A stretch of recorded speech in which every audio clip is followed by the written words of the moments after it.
Boa noite.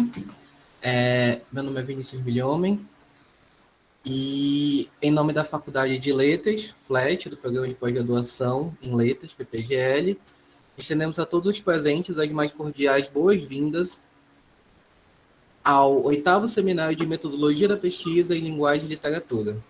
O evento é organizado pelos mestrandos de 2020 e coordenado pela professora doutora Marta de Farinha Cunha Monteiro e pela professora doutora Fernanda Dias de Los Rios Mendonça. Por conta da nossa necessidade de isolamento social decorrente à pandemia da Covid-19, o evento está sendo realizado no formato virtual. Hoje iremos gravar a mesa 3 de estudos da linguagem e temos aqui como professor debatedor o professor Weberson Grisosti e os mestrandos Marcela Catunda e Rodrigo Ramos. O professor Weberson Grisotti possui graduação em Letras, Português e Inglês pela Universidade do Estado de Mato Grosso, mestrado em Poética e Hermenêutica pela Universidade de Coimbra e doutorado em Poética e Hermenêutica também pela Universidade de Coimbra. Fez estágio pós-doutoral na Universidade Estadual Paulista, desenvolvendo o projeto intitulado A Linguagem Desbragada e Obscena na Poesia Latina.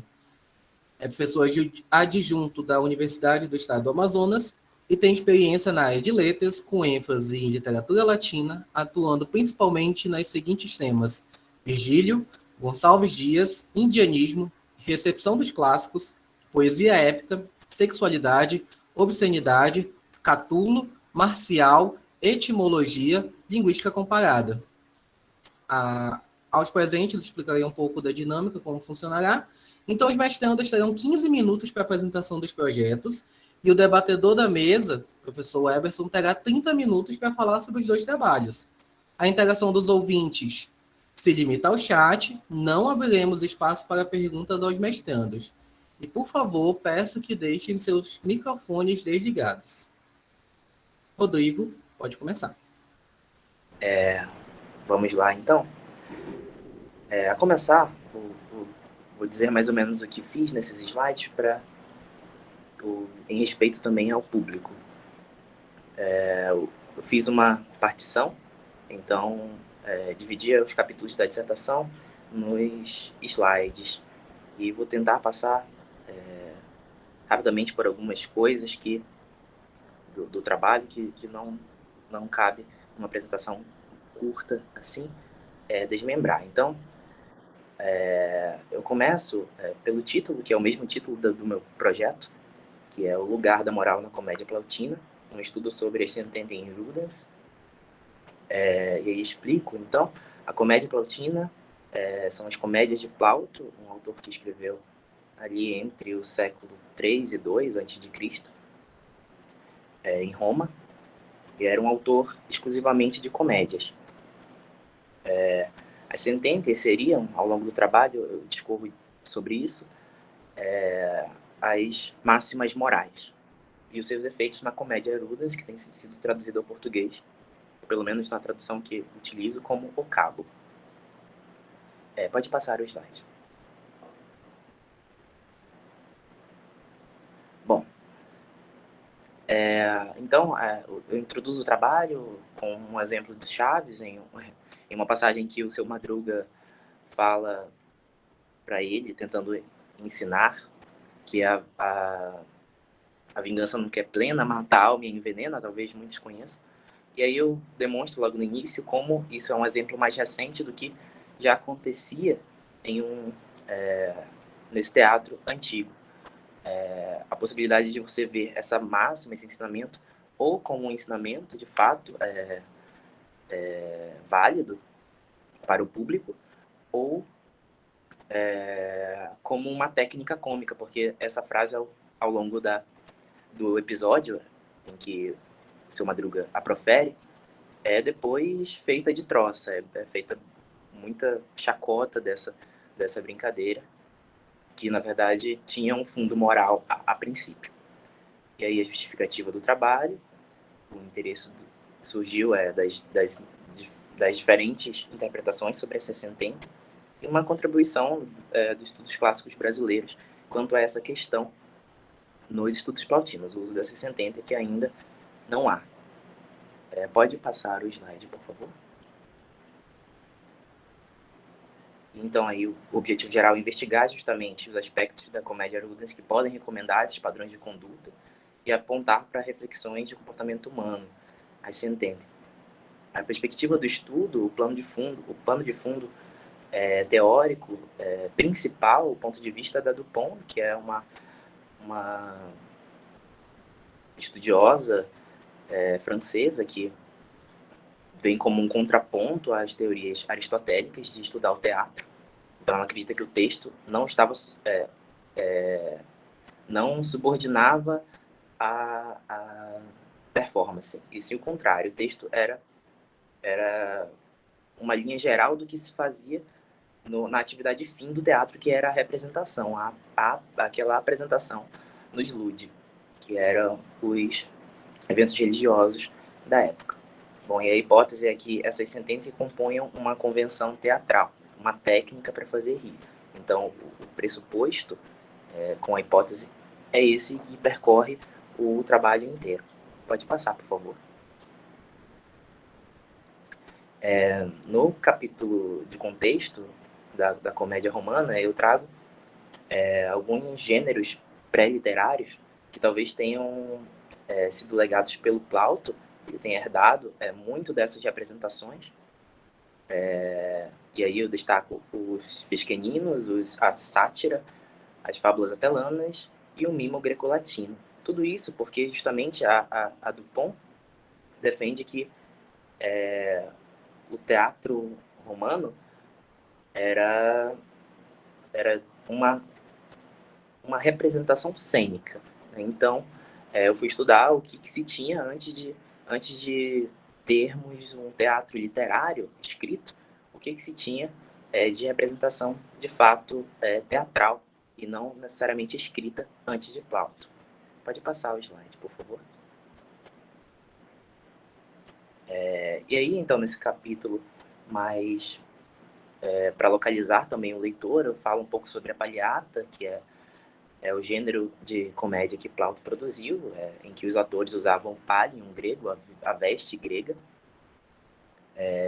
As histórias se passavam, né, as representações eram em cidades gregas, e também os nomes dos personagens tinham origem na língua grega, né? Então, eu também situei um pouco na história isso, depois trouxe um pouco sobre a relação entre a comédia nova grega e romana, e falei um pouco sobre esse ritual religioso em que essas comédias eram representadas, e aí representadas no sentido mesmo de teatralizadas, de cena, de espetáculo.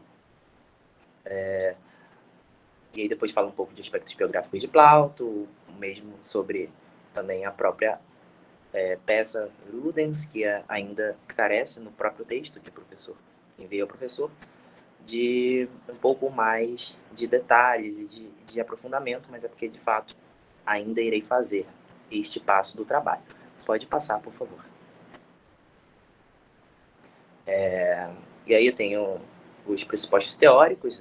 Nesse capítulo pretendo tratar justamente das teorias que guiam o trabalho, e destaco primeiro a Florence Dupont, e vou fazendo o contraponto entre a visão dela e dos aristotélicos quanto à tragédia ateniense, para poder chegar a algumas noções que são muito importantes para definir o que seria teatro segundo o aristotelismo e o que seria o teatro segundo as regras espetaculares estudadas pela Dupont.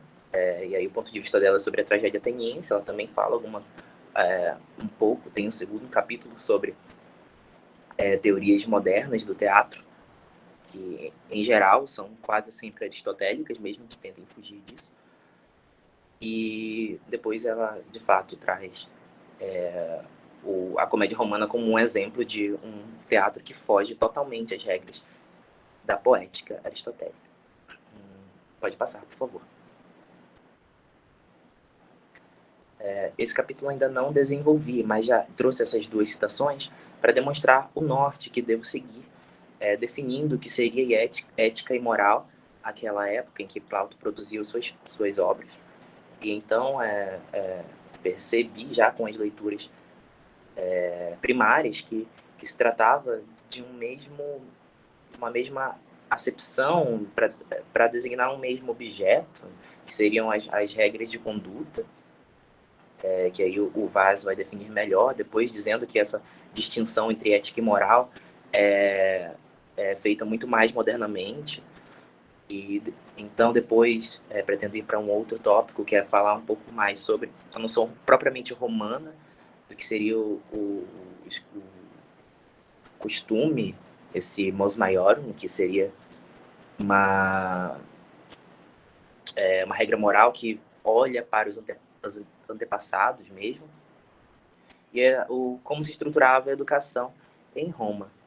Também pretendo trazer um pouco sobre a acepção do que se tinha sobre os atores e sobre os dramaturgos no período. Pode passar, por favor. E aí, nesse capítulo, pretendo, então, trazer alguns teóricos classicistas, de fato, e as suas interpretações sobre a moral em Plaut, e aí separo o Hunter e o More como leituras mais aproximadas, por isso nessa ordem. Nesse caso, o Minoir ele será substituído por Eric Siegel, porque tem uma leitura um pouco mais convergente com o que eu proponho. Minoir, passei por banca de qualificação muito recentemente e percebi que talvez não faça tanto sentido colocar neste misto teórico um autor que faz uma análise muito psicológica e filosófica, se valendo de conceitos aristotélicos, aliás. E o Martin Dinter, que é um professor inglês que já escreve sobre as Sententia há algum tempo e tem alguns trabalhos diretamente voltados às comédias. Depois traço um panorama bem geral sobre as noções de provérbio e sententia na antiguidade. Depois ainda, os sentidos dessas sententia podiam ser ou moralizadoras de fato, ou em que sentidos elas também foram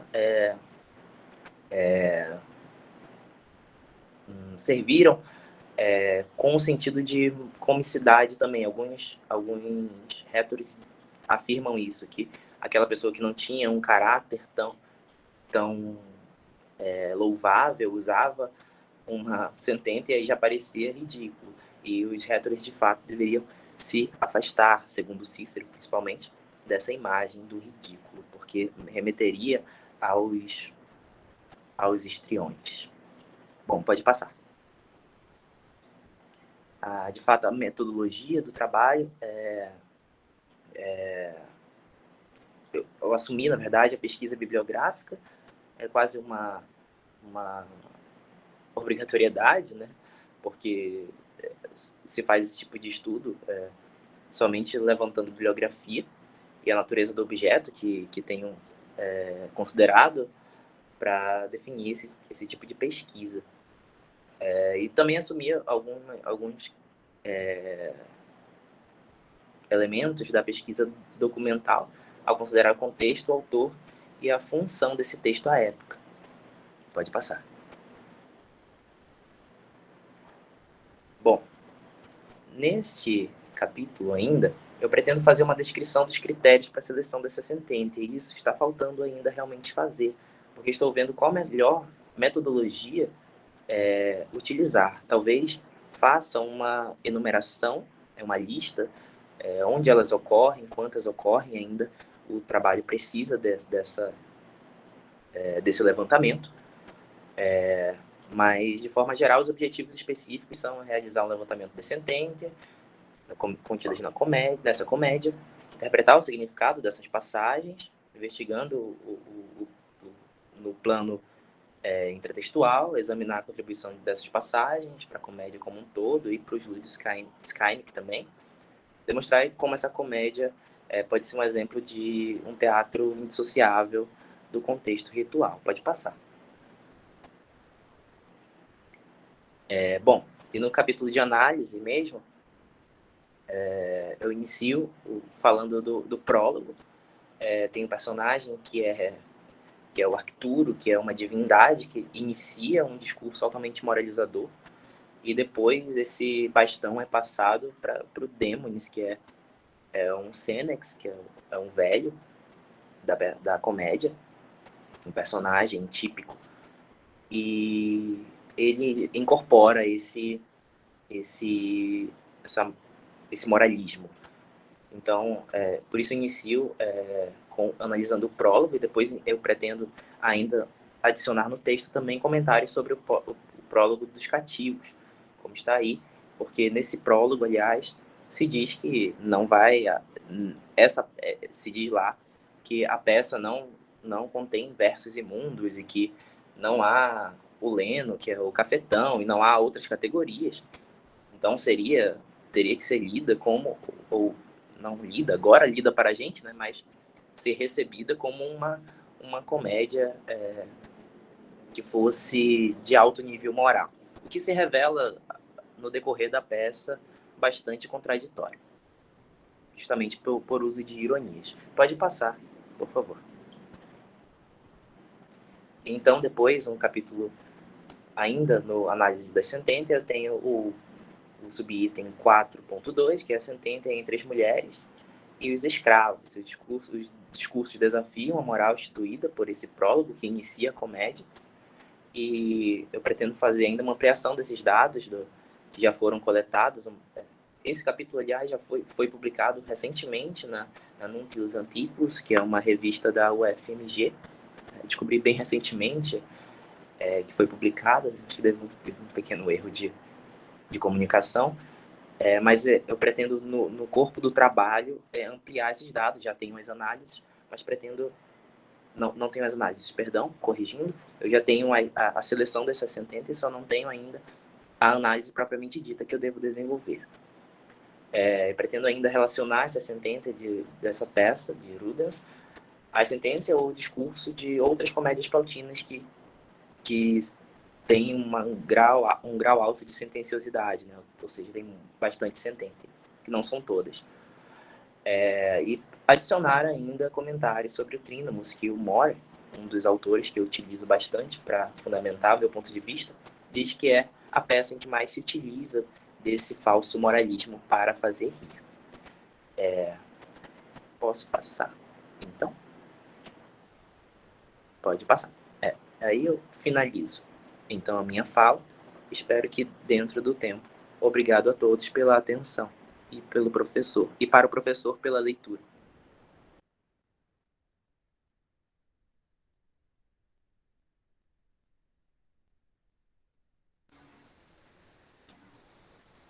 Obrigado, Rodrigo. Tudo tempo certinho. Ok, professora Soraya. A senhora está com o slide da Marcela também? Eu vou trocar aqui, gente, só um minutinho. Tudo bem. Conseguem ver? Tudo certo, professora.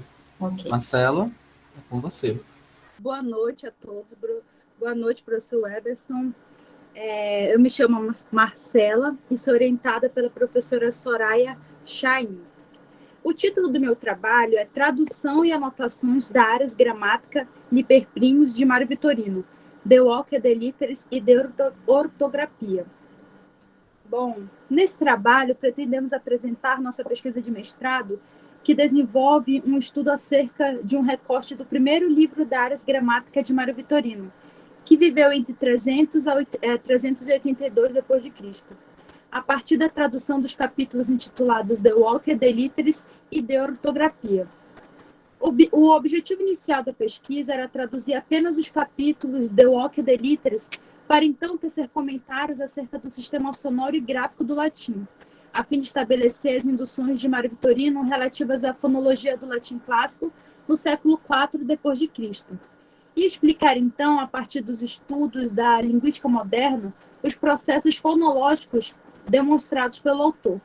Atualmente, acrescentamos também ao corpus da pesquisa a tradução do capítulo em que Vitorino discorre sobre a ortografia latina, e com esse acréscimo, o corpus a ser investigado amplia-se sobremaneira, de 8 a 26 páginas da moderna reedição de Heinrich Keil, 2009, edição utilizada na pesquisa e referenciada ao final do trabalho. O capítulo adicionado à investigação, empreendida não apenas para que o trabalho ganhasse em volume e discussão, mas principalmente por apresentar conteúdo que dá margem a interessantes reflexões sobre, por exemplo, as exceções apresentadas por Vitorino, estabelecidas por alguns autores da Antiguidade Clássica, tópico que será discutido adiante.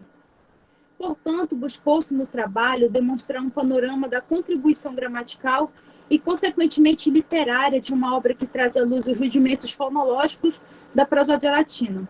Aqui eu trago esse conceito, né, essa palavra rudimentos fonológicos, porque nós devemos levar em consideração que naquele período, século IV depois de Cristo, os gramáticos não tinham essa noção que hoje temos, né, que é o estudo dos fonemas. Os princípios fundamentais apresentados no início do tratado foram mobilizados em favor da composição e um tratado técnico que tinha por finalidade a instrução da métrica latina. Assim, a obra Mari Vitorini Artis Grammatica Libri Quator, da presente pesquisa, é constituída de 4 livros, atribuídos aos gramáticos Mário Vitorino e Hélio Afitônio. Este último gramático, né, o Hélio Afitônio, ele viveu entre os séculos 3 e 4 depois de Cristo. Sobre quem pouco se sabe. A ele é atribuída a grande porção central da obra em análise que versa mais detidamente sobre a métrica e a composição dos metros e dos pés. Observa-se no primeiro livro uma ruptura estilística e progressiva de ideias apresentadas no capítulo sobre as sílabas, né? Então, eu detenho a minha pesquisa na parte que se refere apenas a Mário Vitorino, mas é importante comentar, né, a presença desse autor, apesar de que essa ruptura estilística que nós podemos observar encontra-se apenas no capítulo posterior em que Mário Vitorino fala sobre ortografia, né? Então, nós vamos encontrar a ruptura no capítulo sobre as letras. Esta ocorrência é caracterizada por Hadot como uma lacuna com a qual corrobora para a interpretação de uma possível dupla autoria da obra, isto é, o próprio Hélio Afitônio e Mário Vitorino. A este importante gramático e retor de Roma, o Mário Vitorino, ele foi contemporâneo de Afitônio e também atribuiu-se a autoria do capítulo sobre o qual versará esta comunicação. A obra hoje está disponível virtualmente no importante banco de dados de textos latinos intitulados Corpus Corporum, no site da Universidade de Zurique, e ainda no volume 6 da edição do filólogo alemão Heinrich Keil, em sua Grammatica Latini, que, como dito anteriormente, serviu de base para o desenvolvimento do presente trabalho. Eu utilizei essa edição do Keil para traduzir o corpus da dissertação. A tradução e análise dos capítulos de Walk de Literes foram concluídas em etapa anterior do trabalho. Atualmente, a pesquisa concentra-se na tradução do capítulo de ortografia. Para esta comunicação, selecionamos alguns excertos traduzidos, bem como algumas análises prévias do mesmo material. No capítulo em questão, de Literes, Mário Vitorino expõe conceitos e particularidades concernentes às letras da língua latina. Nosso objetivo primeiro é compreender os processos gramaticais expostos no texto e o seu vocabulário técnico, à luz dos princípios da fonética e fonologia do latim, e também, quando pertinente, de modernos estudos de fonética e fonologia. Em um segundo momento, pretendemos oferecer uma tradução de estudo do corpus. A Ars Grammatica, professora, a senhora poderia voltar, por favor? Sim, tá ótimo, eu vou já chegar nesse excerto. Bom, a Ars Grammatica reforça a ideia de preservação não apenas da correção e ordenação da língua, mas, em primeiro lugar, da compreensão dos textos dos poetas. De fato, desde as primeiras gramáticas, encontravam-se os textos poéticos dos grandes cânones da Antiguidade Clássica. E, portanto, segundo Neves, A gramática tem como suas principais funções preservar o patrimônio literário grego e possibilitar a leitura de textos para servir à interpretação e à crítica principalmente dos poetas. Em vista disso, o ensino gramatical tornou-se intrínseco aos primeiros trabalhos filológicos clássicos, e por esse motivo, entre os séculos II e I a.C., edificou-se que no século IV d.C. seria a base do ensino gramatical, isto é, a concepção da gramática como competência em matérias de textos, para a concepção da gramática como sistema da língua, conforme explica Barratan. Após apresentar essa citação de Barratan, em que ele diz basicamente o que é o ensino gramatical, né? O que se baseou o ensino gramatical, que foi a concepção da gramática como competência em matéria de textos para uma concepção da gramática como sistema da língua. Para esse encalço, uma das bases necessárias é justamente o conhecimento do sistema sonoro, no caso, o latino. E é por esse motivo que a progressão vox, litera e sílaba, aquilo de Moreno, faz-se presente em uma grande parte das artes gramaticais, desde aquelas que se dedicam a descrever o sistema da língua latina, as partes da oração, os vícios e virtudes da língua, até aquelas outras que, como a Aras Gramática de Mário Vitorino e Hélio Epitônio, têm como escopo a descrição do sistema métrico e a composição de versos latinos. A obra tem início, então, com a exposição do próprio conceito de Aras Gramática. Então, eu vou dar início aos excertos de tradução e comentários, e para que seja possível aos presentes acompanhar a leitura, eu trago aqui nos slides o conceito de Mário Vitorino sobre a Aras Gramática. E ele diz, de fato, o que é arte gramatical? É o estudo do verso, da oração e do verso. Esse estudo é classificado de quantas maneiras? 3. Quais? Compreender os poetas, falar corretamente e escrever ordenadamente.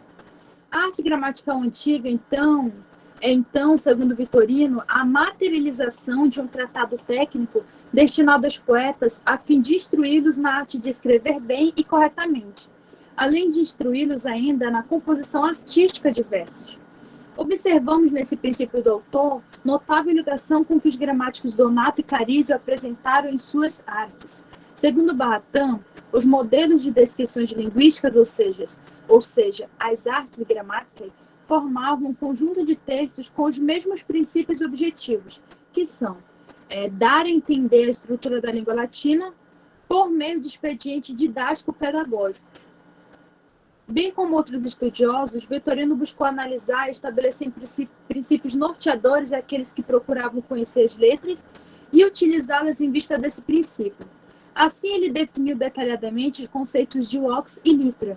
Observemos o seu conceito de vox. Pode passar, por favor,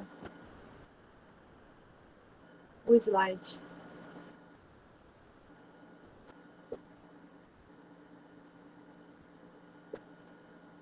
Sim, obrigado. Bom, aqui ele diz, o som é o movimento do ar, de tal modo que pode ser percebido por si só.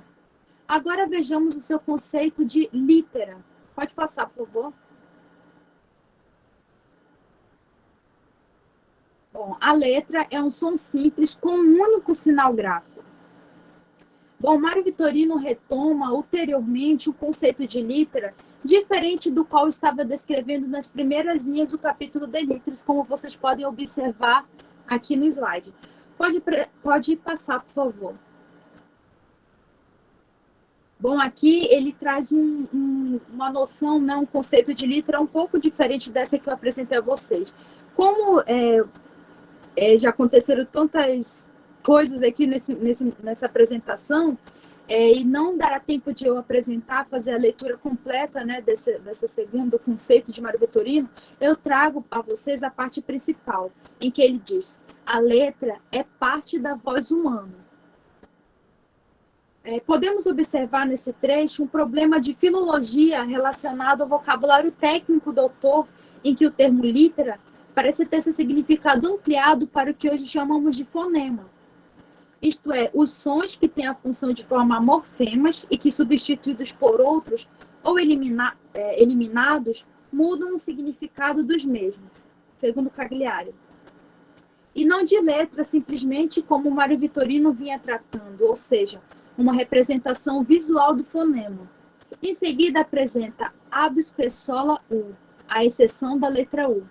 A letra U tem função mais específica e funcional no latim do que as letras que o autor citou anteriormente. Aqui ele cita, né, nesse excerto, H, X, K, Q, Y e Z. Mais uma vez, há uma certa indistinção entre o que se entende por letra e fonema. Pode passar, por favor.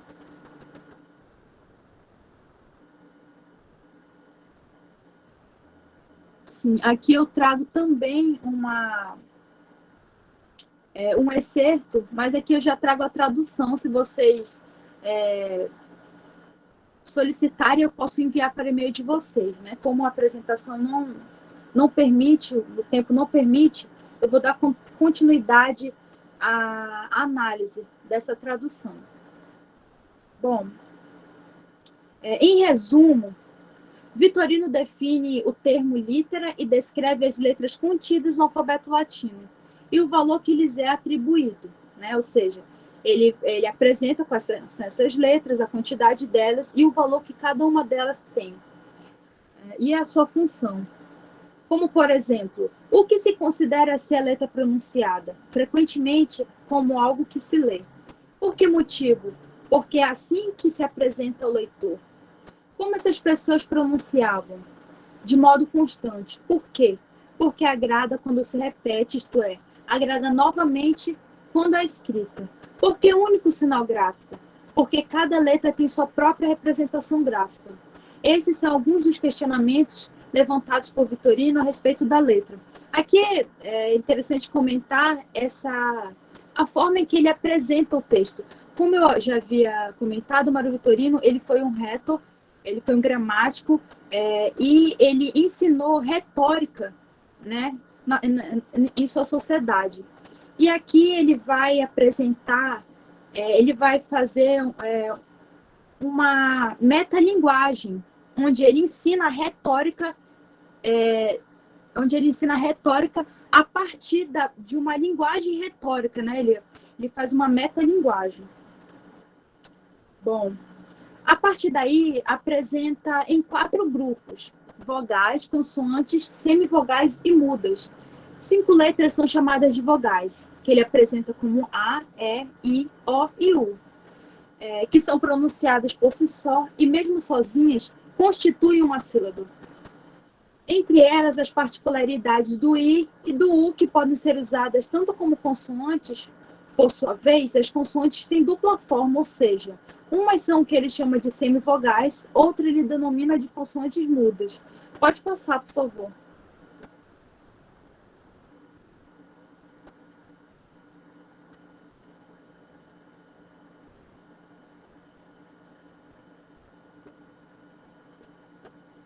Pode passar, por favor. Ah, não, pode voltar. Ótimo, obrigada. Bom, tanto o I quanto o U, quando desempenham o papel de consoante, diferem da pronúncia de vogal. Isso porque havia necessidade de tal consoante apoiar-se em uma vogal para desempenhar finalmente a função de consoante. Isso nos explica a Faria. Esta é uma particularidade trazida pelo autor por outros da Antiguidade Clássica, ainda que Vitorino apresentasse algumas divergências de opinião. De qualquer modo, havia muita semelhança na pronúncia desses segmentos sonoros, no caso I e U, como comprova a escansão dos versos latinos, nos quais se admite o valor alternado de vogal e consoante, a depender da estrutura métrica. Basta observar as figuras sonoras de sinérese e diérese, por exemplo, fenômenos comuns da métrica latina. Bom, é importante comentar a respeito da noção das semivocales apresentadas por Mário Vitorino, uma vez que o entendimento moderno a respeito das semivogais, segundo a linguística, é diferente daquele que o autor dá a entender em seu tratado.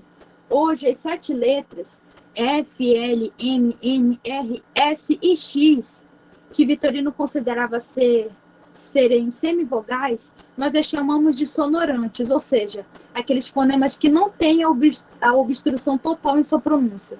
Ainda assim, encontramos discrepâncias nessa classificação, pois, por exemplo, as letras MN, ou o som que elas representam, pertencem, na verdade, ao grupo das consoantes oclusivas, ou seja, que apresentam obstrução total em sua pronúncia. Bom, segundo o autor, eu trago logo a tradução. Bom, ele diz que as mudas são aquelas que sozinhas podem ser pronunciadas, não podem ser pronunciadas e nem constituem uma sílaba.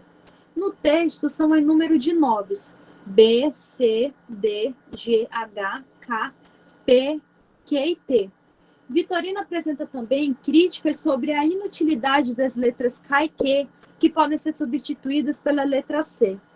De fato, são representações gráficas redundantes, já que, fonologicamente, o mesmo segmento sonoro se aplica igualmente a ambas.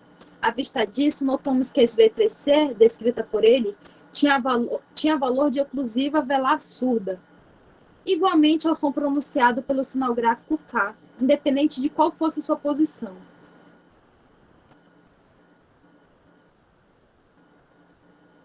Bom, o gramático comenta ainda, mesmo que superficialmente, a presença da letra V no alfabeto latino, que não se encontra no alfabeto grego. Bom, ele diz, as letras romanas foram feitas a partir da imitação das letras gregas, porém existem letras novas que não existem no alfabeto grego, que são H, Q e V. De fato, o Q, que está incluído nas consoantes mudas, havia sido criada para transcrever a aspiração do espírito rude, considerado então não uma letra, mas o sinal gráfico da aspiração. Vejamos, por fim, algumas das constatações de Mário Vitorino acerca das inutilidades gregas. Bom, aqui eu apresento a vocês, né, os conceitos em que Mário Vitorino fala, né, das letras que ele considera inúteis.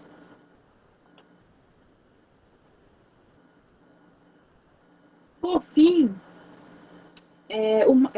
já finalizando a apresentação, porque eu tomei muito tempo, perdão, Mário Vitorino, ele divide foneticamente em 2 grupos o sistema consonantal latino.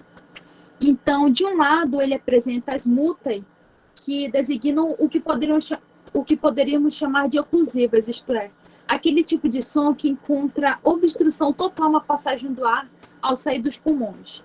Contudo, há um problema nesse grupo no que se concerne à letra H, pois, sendo a aspiração um fonema glotal surdo, portanto, deveria estar no grupo das fricativas, que, teoricamente, pertenceriam ao grupo ao segundo grupo que ele apresenta, né? No caso, as semivogais, semiocales. O segundo grupo das semiocales parece agregar um conjunto muito variado de sons, que incluiriam fonemas fricativos, nasais e laterais, e ainda as letras duplas gregas X e Z.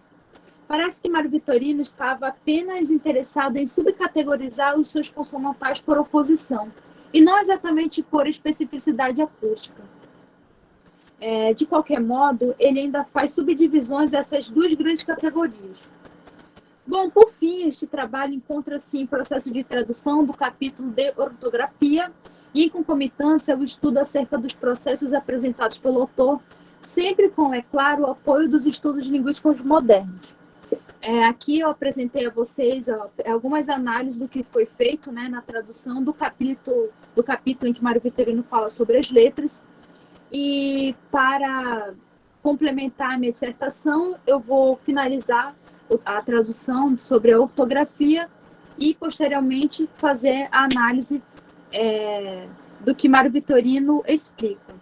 Bom, essas foram algumas das minhas referências. Obrigada pela atenção. Obrigado, Marcela. Bom, agora o professor Emerson Grisotti tem 30 minutos para comentar o trabalho de Marcela e de Rodrigo. O Emerson, é com você, fique à vontade.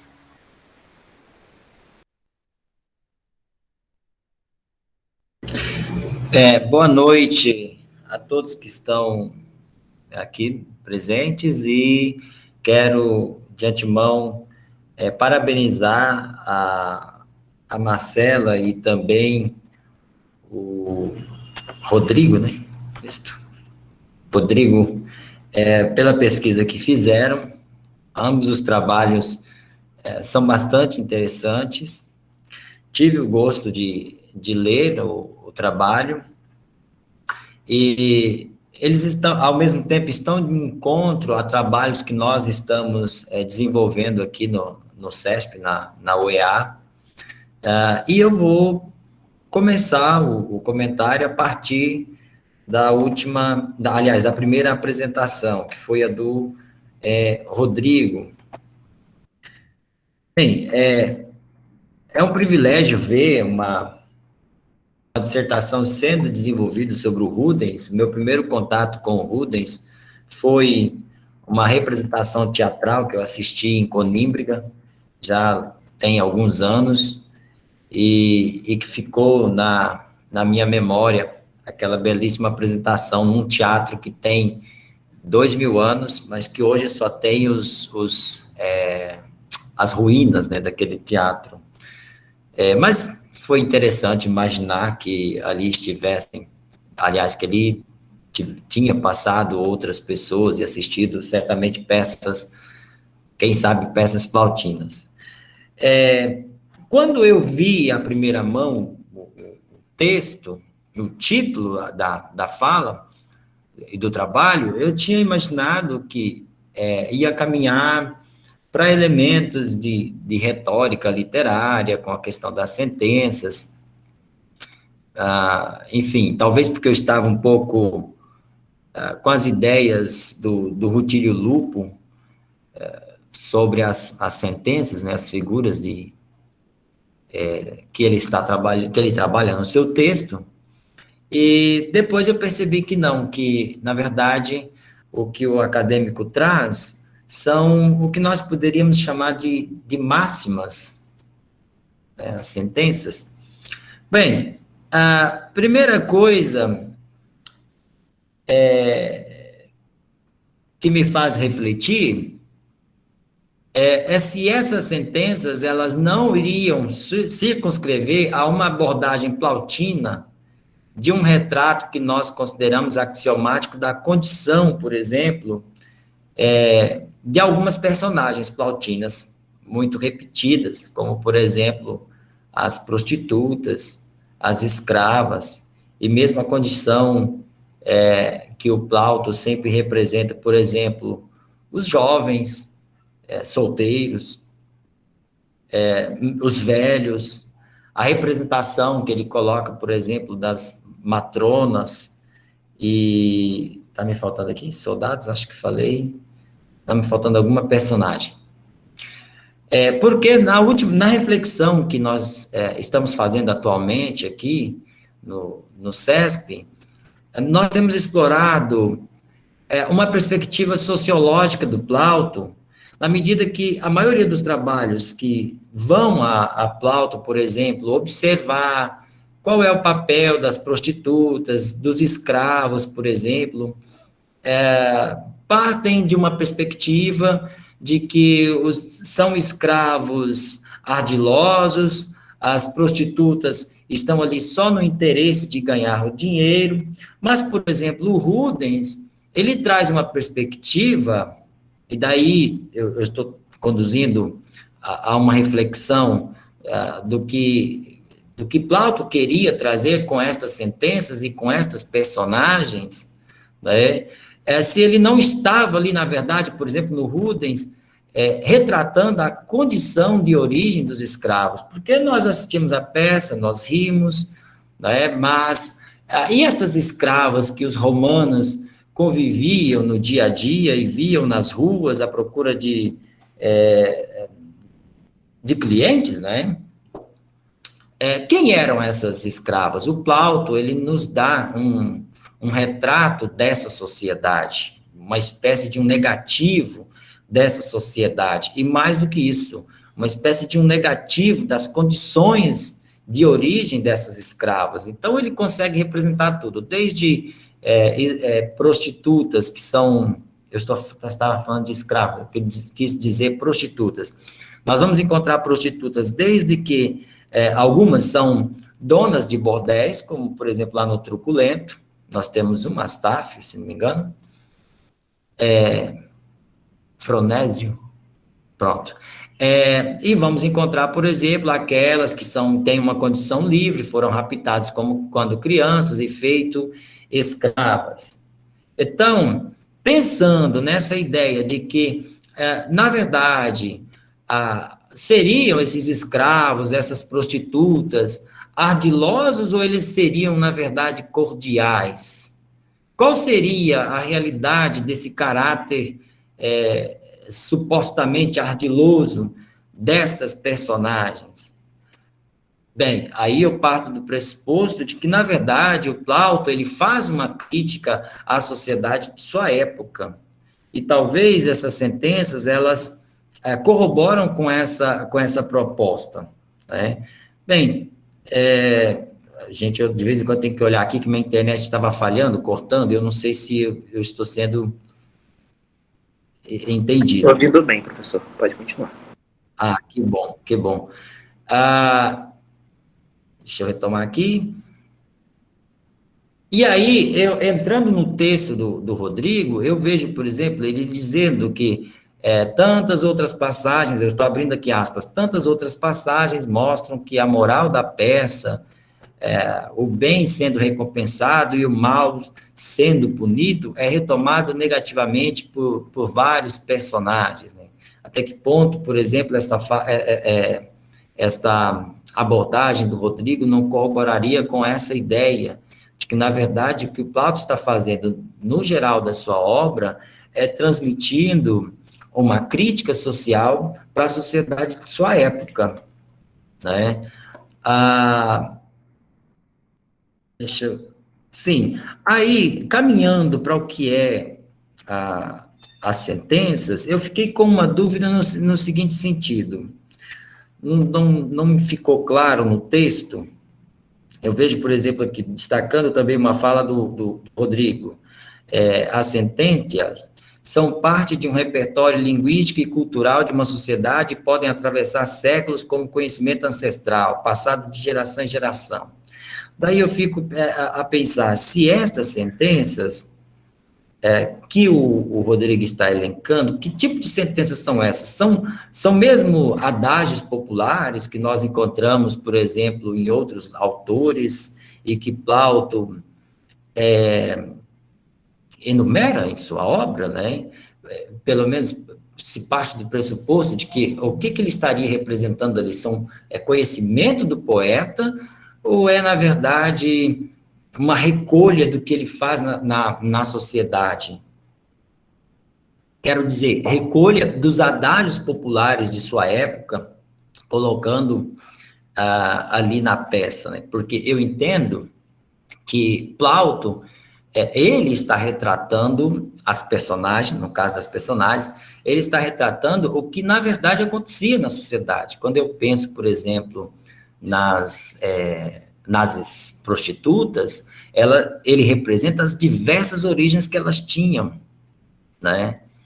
E que talvez o romano que se encontrava com uma prostituta num dia e no outro dia se encontrava com outra, ele estava pouco interessado em saber qual era o histórico, né, de vida daquela prostituta. Bem, então será que as sentenças também elas não tinham essa característica? E aí eu fico pensando e aí a minha dúvida, qual é o critério que o Rodrigo utiliza para o levantamento destas sentenças? Seria um critério subjetivo na leitura do texto, perceber que há ali uma espécie de adágio, mas de adágio popular, ou seriam conhecimentos dados pelo poeta? Essa seria a minha dúvida. Não sei se eu atingi os 15 minutos. Eu vou passar... Posso passar outra peça, se já tiver... A outra obra, se tiver atingido. Também não me ficou claro se eu poderia fazer a pergunta, né? E aí, isso ficaria como uma pergunta. Eu não sei se ele pode... Se eu posso fazer perguntas. Professor, aí. fique à vontade, como o senhor se sentir mais confortável entre perguntas, Então, dividir 15 minutos para o Rodrigo e 15 para a Marcela. Fique à vontade, professor. Então, ótimo. Então, eu vou deixar como pergunta qual seria o critério do levantamento dessas sentenças. Ou seja, se essas sentenças são encontradas em outros autores, se são mesmo do próprio poeta, enfim, qual é o critério para se entender isso aqui é uma sentença, né?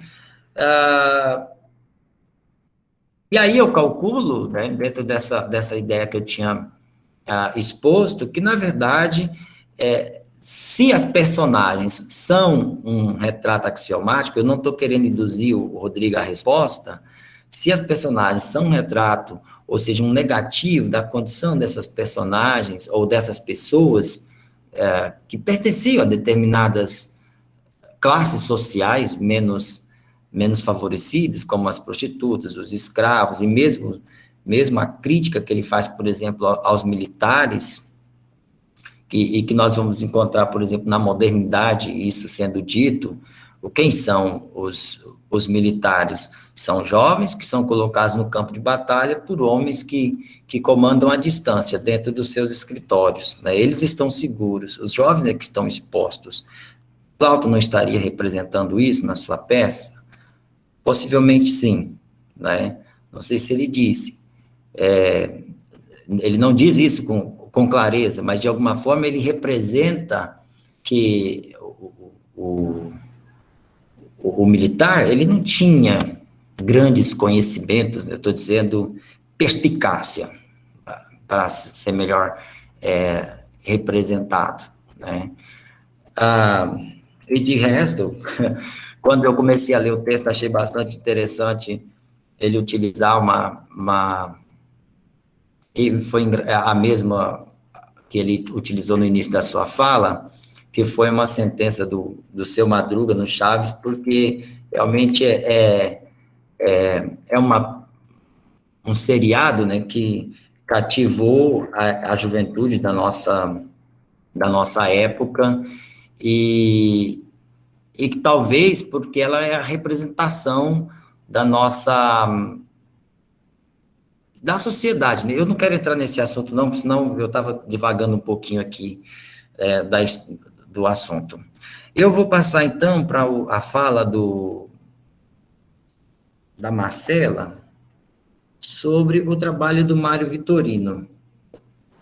Bem, ao contrário, eu não tive acesso assim, a grande texto, só tem poucas laudas, não posso fazer um apanhado geral do assunto,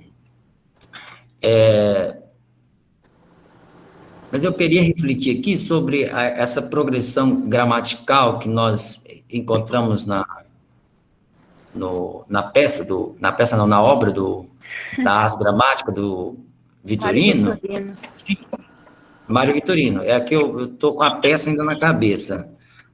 Agora não é peça, agora é uma obra.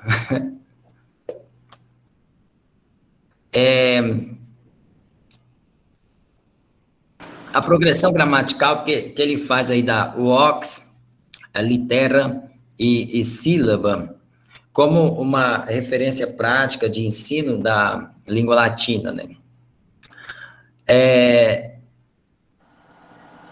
E as artes gramáticas, como nós sabemos, elas são muito díspares no que concerne a apresentação e organização e direcionamento dos conteúdos. Cada arte gramática traz uma determinada abordagem e que na fala da Marcela ficou exposta essa diferença que existe, por exemplo,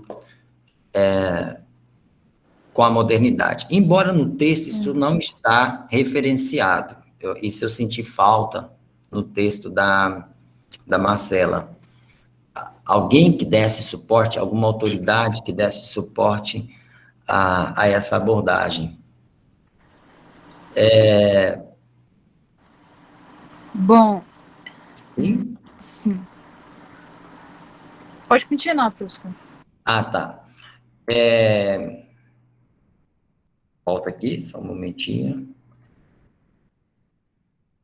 Bom, aí, como nós já se percebe aí, que o texto do Vitorino é um texto técnico, que não tem nenhuma preocupação com a literariedade, e está, no caso, ausente do texto, e a finalidade reside em passar determinados conhecimentos técnicos para um público que se considera, ou, aliás, que seja douto, que conheça o assunto.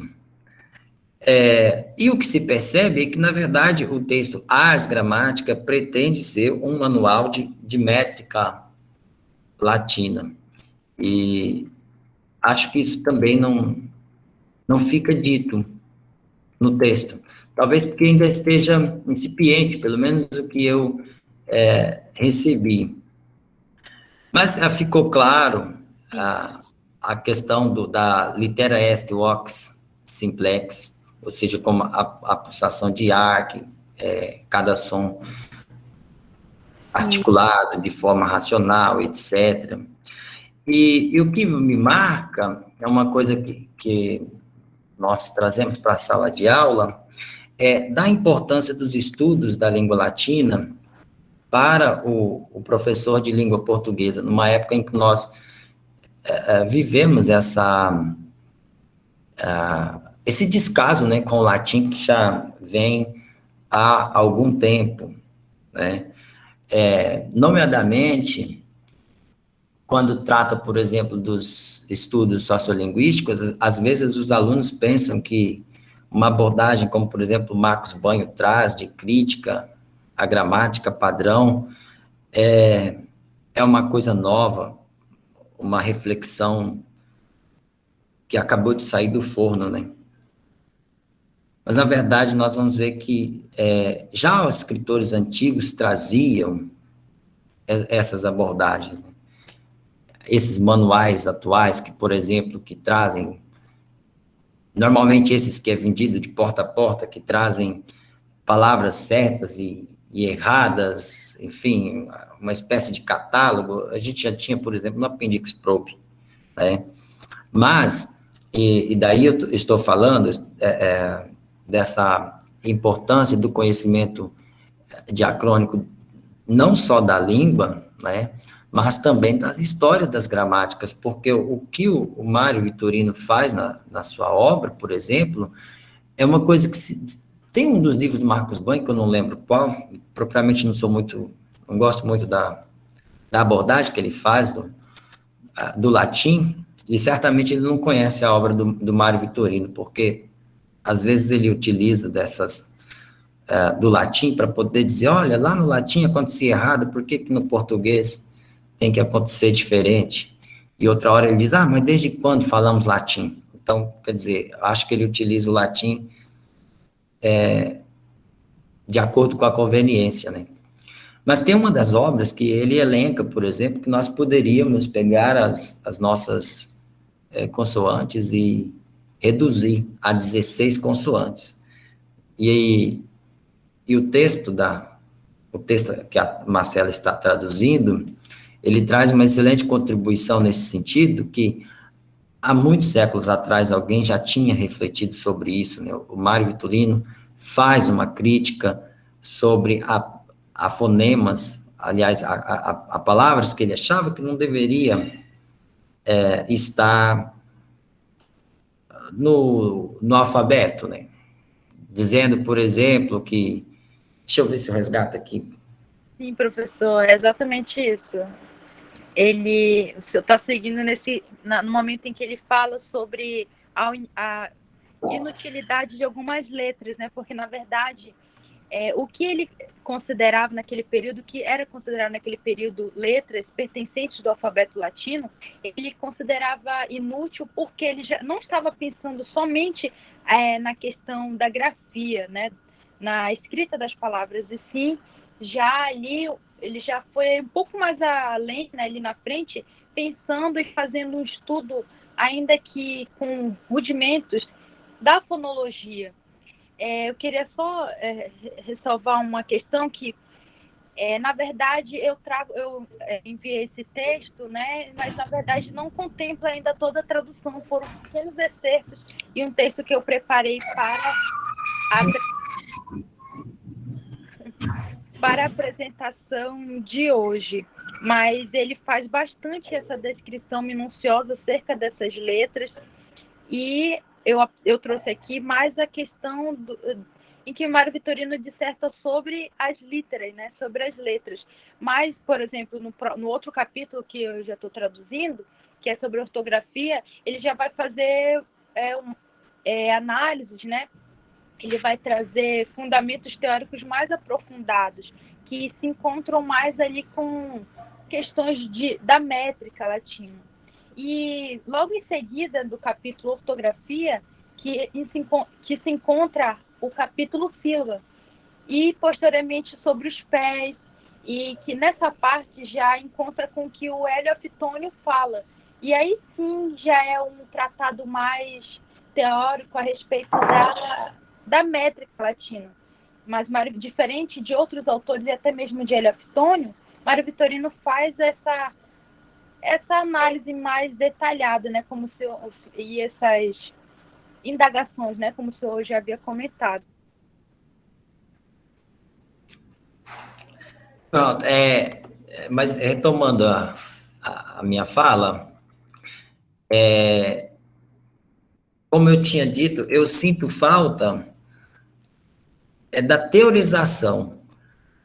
Tem algum número de referência bibliográfica citado ali, mas é que ela não aparece, por exemplo, no texto. Normalmente, quando nós trabalhamos crítica literária, há uma preocupação muito maior de se referenciar as coisas. Mas quando nós tratamos de gramática, às vezes nós não nos preocupamos tanto, né? Porque como se as regras estivessem estabelecidas, e na verdade não é bem assim. As gramáticas, elas não são, vamos dizer assim, uniformes, cada qual tem uma especificidade. Então, quando eu estou dizendo, e aí dou um exemplo, que a Marcela diz, abro aspas, parece que o Mário Vitorino estava apenas interessado em subcategorizar os sons consonantais por oposição, não exatamente por especificidade acústica.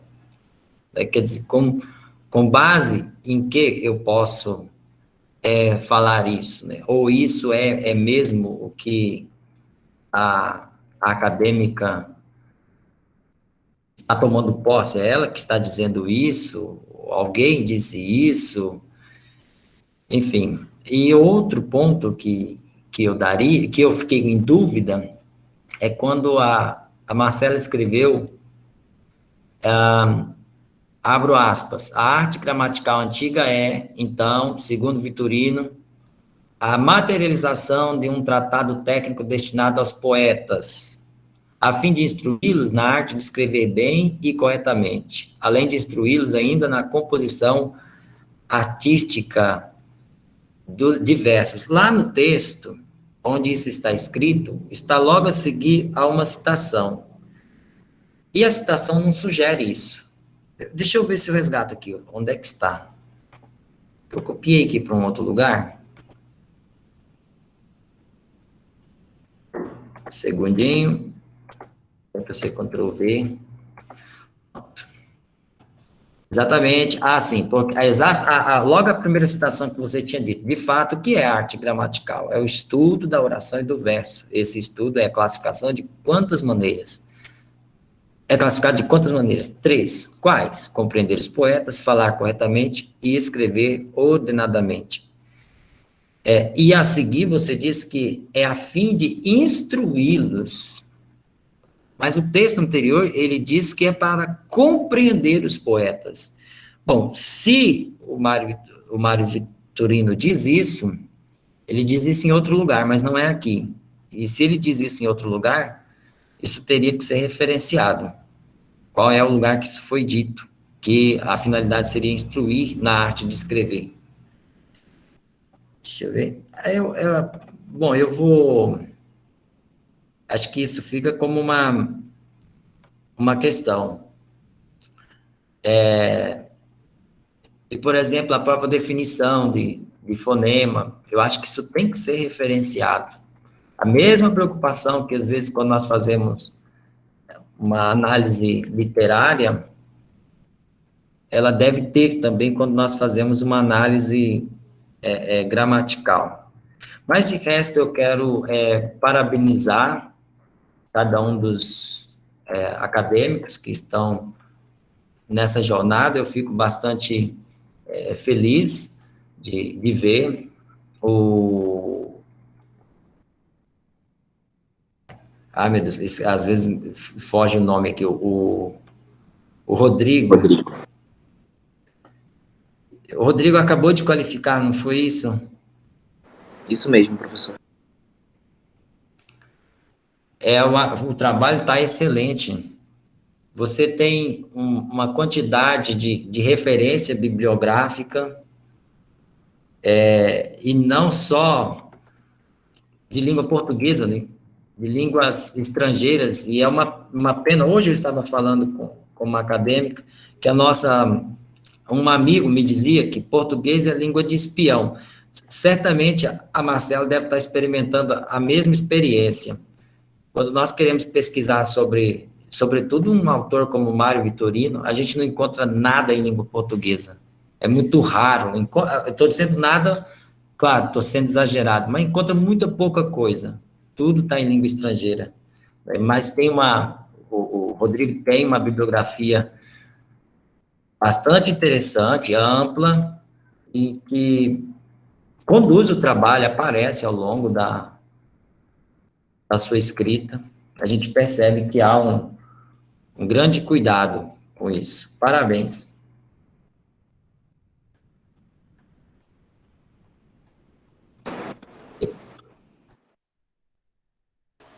Obrigado, professor Weberson. Rodrigo, você gostaria de responder a pergunta feita pelo professor Weberson no início da fala dele? Sim, brevemente e objetivamente, anotei algumas das questões do professor. De fato, a primeira que ele cita é a questão da crítica social. Um momento, cortou aqui, eu não consigo. Posso repetir? Ouviu, professor? Cortou aqui, desculpa. Posso, obrigado. Ok, retomando. Então, o primeiro ponto que o professor elencou foi a questão da crítica social incutida na obra. Essa questão, justamente, se a obra teria algum aspecto, seria em algum aspecto progressista, assim, claro, no sentido amplo da palavra, não sendo aqui anacrônico, teria algum progressismo, né, nessas obras, ou se elas seriam, digamos, tradicionais ou conservadoras. Né? É uma seara que, de fato, eu não vou entrar no trabalho, porque tem muita bibliografia sobre, realmente é muito interessante. É uma pena que, pelo recorte do trabalho, eu não vá conseguir dar conta disso. Mas, realmente, muitos autores já têm trabalhado sobre essa questão. E aí se divide muito, né? Tem professor que acredita que pode ser realmente crítica, já outros dizem que não, que isso reforça as categorias. Então, é bastante ampla a questão. Quanto à origem da sentença e essa recolha, foi algo que realmente me interessou muito no início, principalmente estudando os gnomológios, né, e esses livros que tentam traçar linhas temporais e históricas desses axiomas, dessas máximas de forma geral. Mas também, claro, eu faço em nota algumas observações que eu tentarei relacionar essas sentenças que eu recolho com outras obras de Plauto, mas não necessariamente com uma tradição poética da época. É claro que quando leio um outro autor, uma passagem ou outra me lembra. Então, se eu leio uma tragédia, aquele enunciado me lembra uma sentença de Plauto. Então, eu vou relacionar, mas acho que nesse momento não é o que eu tenho buscado. E eu acho que a pergunta principal do professor foi, de fato, o critério de seleção dessas sentenças. E também foi algo bastante perguntado, com bastante ênfase na minha qualificação. Os professores também ficaram se perguntando, e depois eu fui fazendo, né? Fui recolhendo e depois analisando, e de fato eu depois percebi que não descrevi suficientemente o meu método, como foi que eu fiz de fato essa recolha. E aí já tenho pensado, desde a minha qualificação foi há 2 semanas, mas já tenho começado a fazer reflexões acerca disso. E, é claro, ela tem estruturas linguísticas muito parecidas, assim, pelo menos as introduções, geralmente alguma conjunção para iniciar um enunciado explicativo, ou ainda uma conclusão a uma brincadeira, né? Então aquilo reforça. Então tem um contexto também enunciativo dessa produção, e isso eu ainda pretendo descrever, quando é que isso aparece mais, quais são também os personagens que mais proferem essas sentenças. E sim, há também um critério subjetivo, mas acredito que não no seu todo. É claro que quando eu passo por uma sentença, eu já consigo perceber, porque já estudei quais são os conteúdos, né? A forma como elas aparecem. Então, geralmente, quando elas estão pessoalizadas, né?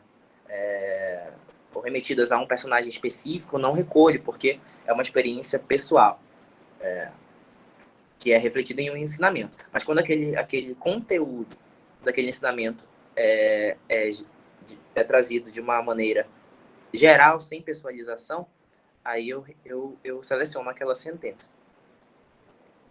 Bom, e aí a última questão era, de fato, se essa sentença vem de outros autores, e a questão da tradição poética que não terei tempo, acredito, para lidar. Espero ter respondido a pergunta. Se o professor ainda quiser fazer algum comentário a respeito disso, para concluirmos. E obrigado pelas observações, foram muito proveitosas. Agradeço pela leitura atenta e também pelos elogios, professor.